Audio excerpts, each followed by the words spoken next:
everyone, welcome back to my channel. So I saw this video on two YouTubers account and I thought that I would do one as well, but obviously I'm not in labor. I'm having a scheduled C-section. If you're seeing this on the 10th of September, then I should already be healing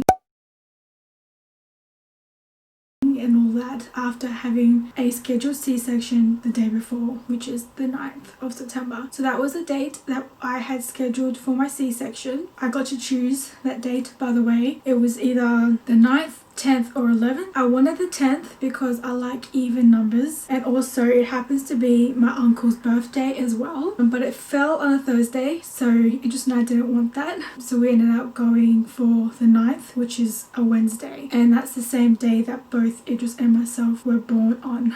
I know, it's weird. Alina was born on a Thursday. I went into labor on a Wednesday with Alina, but I didn't have her until like 1:41 a.m. the next day, which was a Thursday. We ended up going with the 9th instead, and yeah, so if everything went well for the next 4 weeks, so as I'm filming this I am currently 34 plus 2 days in my pregnancy, and I'm supposed to have this scheduled C-section at 38 weeks. That's basically it. But if you're seeing this before the 10th of September, then that means that I must have bled again and the doctors decided to go ahead with delivering the baby sooner rather than waiting for my scheduled C-section for whatever reason. Hopefully it's nothing too serious. My last hospital visit, which was literally earlier this week actually, I was advised by the doctor that, well actually the midwife told me that she heard the doctors say if I come back with a bleed again for the 4th time, they may consider delivering the baby then. So it just depends what happens. We don't know,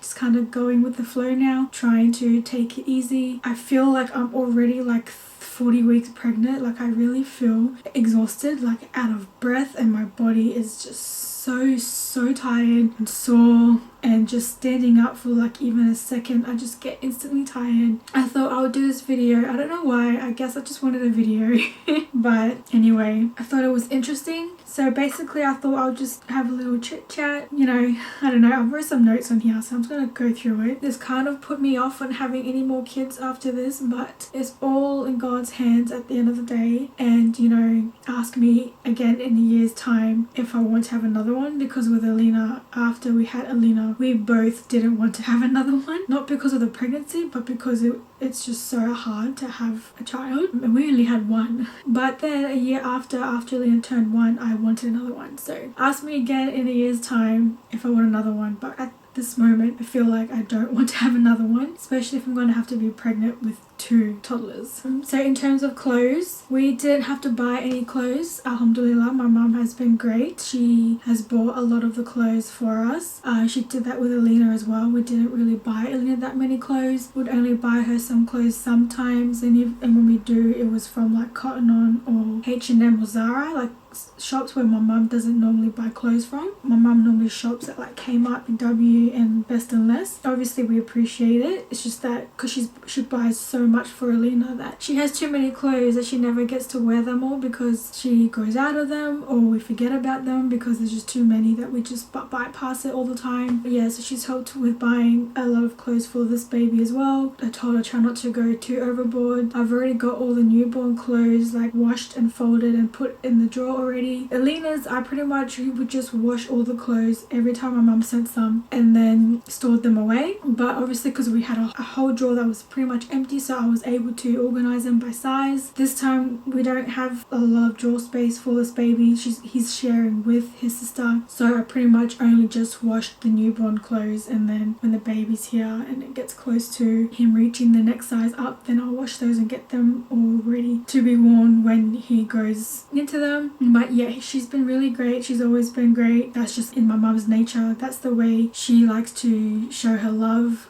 is to buy stuff, and it really helped in our favor. We didn't have to worry about it. We just focused more on splurging on stylish shoes for Alina instead. It may seem like I'm not that excited to meet this baby. I actually am. It's just obviously because of the stuff I'm going through, it is physically, mentally and emotionally draining. So it just sometimes appears like I'm just hating life, and to a point I am But I am excited to meet him. I'm excited to see Alina be a big sister. I know she likes other babies, not so much older kids unless it's her cousins, but she is intrigued by, you know, children who are her age or a little bit younger. Obviously, I've been a mum to a girl for the last 2 years. Alhamdulillah. So I'm not really sure what it's going to be like being a mum to a boy, which is ironic because I grew up with boys in my life. Like I had brothers, my cousins who I grew up with, well not grew up with, but was there when they were born and grew up. They were all boys as well, who I look at as brothers. So I've always been around boys, but then because I had a daughter, kind of, yeah, I don't know, it's just like, it's gonna be a whole new game ball for me. But I'm sure it'll be fine, but it'll be interesting. And being a mum of 2, I am a little bit worried on how things are gonna go for the first couple of months. I think mostly in terms of sleeping arrangements and routine, like trying to get the routine to flow together. So I wanted to get a Docker Tot for Alina, but I never did. I'm hoping to get one for this baby. There's 2 other brands that I'm aware of that's cheaper than Docker Tot. There's Snuggle Me Organic, which is $140, and then there's another company called Cam that does one, but it's like $170. I'm thinking of getting the Snuggle Me Organic.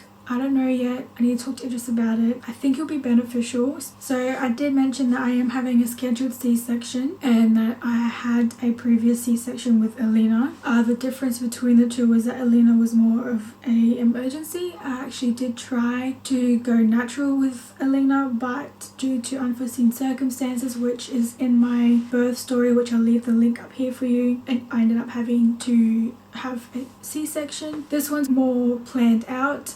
I'll have to fast for it. I won't be exhausted because, you know, it's been booked. I can go into it well rested. I don't know exactly what else gets into it, but I will do another video on that after the fact. I'm not really sure if Alina knows what's coming. Like, we ask her, oh, you know, what's in mummy's tummy? Who's in there? What's that? Is baby in there? And she does say baby, and she knows what tummy is. She knows what a belly button is. So I think she knows there's a baby in there. I'm not sure, to be honest. It does seem like she does know, but I don't know. I'm a little bit worried on how she will cope. She has been very clingy and emotional lately, so I'm not sure if it's because she's got an inkling that something's about to change. People do say that, but I don't know how true that is, or it could just be that because she's just turned 2 and when the baby's here how she will cope. I don't know. Like I said though, she does like babies. She is intrigued by them. I'm just not sure how she will go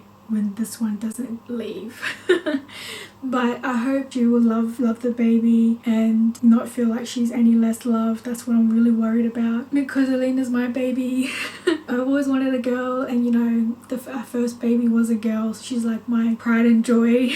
So I don't want her to feel like she's any less loved or anything like that. But I really do hope she copes well. If anything, it may take a little bit for her to adjust, but hopefully it won't take too long and they'll be the best of friends and, you know, have a good relationship as they grow. This time round, I really wanted to get a photo of Idris and myself with the baby in the operation room. With Alina, I didn't get that. I got no photos actually. I don't remember being asked, but it just said that we were asked, but we said no. I don't remember because I was just completely out of it. Like, I was awake for the surgery, but I was just so tired. I was freezing, had no energy, and I just was like, basically my eyes were closed the entire time. Like, I'm surprised that I was able to open my eyes quick enough when they lifted her up and showed me over the curtain. So I do remember that, but I don't remember them asking me if we wanted a photo, and I kind of wish that we did. So this time around, I really do hope we get one. But then it makes me feel a little bit bad that we don't have one with Alina. So then when we grow up and, you know, we talk about the photo, Alina will wonder how come there's none of me, and that kind of makes me sad. I feel like based on how this baby moves, I think he's going to be like the complete opposite to Alina. Alina is really shy, very timid, doesn't really like to associate herself with anyone that she doesn't really know or feel comfortable with. It takes her a while to adjust to new people, and even just like her going to play by herself, she doesn't really do that. She needs us to come with her first and hang around for a bit, and then eventually she'll loosen up. But this baby, I think he's going to be the complete opposite. I reckon he's going to be a wild one. I reckon he's going to be very social compared to Alina and myself and Idris. We're not very social. social. We are in our own circle, but not with our outer circle. I feel like he's going to be very social and very outgoing based on his movements and how active he is in there. I don't know much about how you can determine the baby's personality based on their movements. I never looked into it. I should actually, because now I'm curious, but yeah, I don't know. We'll find out soon enough. But he definitely does move a lot differently compared to when Alina was in my tummy. Alina did move a lot, but not like this, and definitely not as strong as well. This baby is very, very, very strong, like I mentioned in my pregnancy update video, which I'll leave the link there